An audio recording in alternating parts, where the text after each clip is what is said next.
Dahlia Mukherjee আমাদের পাড়ায় গান্ধীনগরে একটা লোনের সংস্থা বসিয়ে সবার থেকে প্রায় 30 লাখ টাকা তছরূপ করেছে।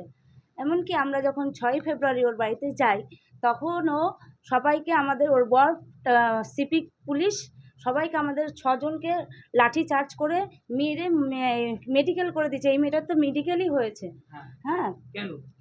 আমরা টাকা চাইতে গেছিলাম যে স্যাররা এসে আমাদের বাড়িতে খুব হুজ্জতি করছিল, যার জন্য আমরা থাকতে পারছিলাম না। আমাদের ছেলেদের দাঁড় করেও ছোট বড় কথা বলছিল, যার জন্য লোনের জন্য।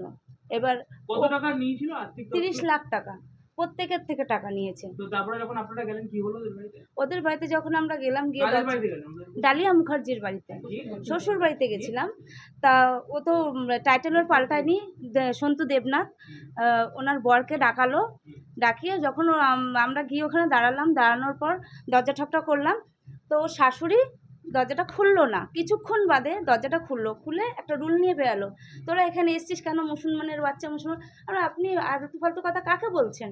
আমরা তো ঝগড়া করতে আসিনি, আমরা কথা বলতে এসেছি। তখন ওর বর আসলো, সিভিক পুলিশ অফিসার ড্রেস পরে, একটা রুল নিয়ে এসে, হ্যাঁ সিভিকের ড্রেস পরা ছিল, সেই অবস্থায় সন্তু দেবনাথ এসে একটা রুল নিয়ে এসে অনবরত আমাদের ছোট বড় বাজে বাজে নোংরা ভাষা বলে আমাদের রুল দিয়ে সমানে সবাইকে মারতে শুরু করে দিল বেড়া আমার বাড়ির থেকে। এমনকি ওর বউ ওপর দিয়ে একটা আতলা ইট ছুঁড়ে এমনভাবে মারলো, একটুর জন্য আমরা বেঁচে গেছি। আর ওকে বটি দিয়ে কুপাতে গেল, আমাদের মধ্যে একজন ধরে নিলাম, নালে ওকে তো এত মার মেরেছে যে ও মেডিকেল হয়ে গেছে।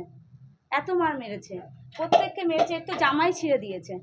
আমাকে বলছে যে চল তোকে দোতলায় নিয়ে যাচ্ছি, তোকে আরজিকলের মতো ব্যবস্থা করে দেবো।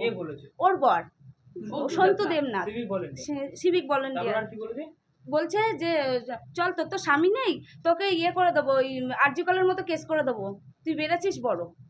টাকা চাইতে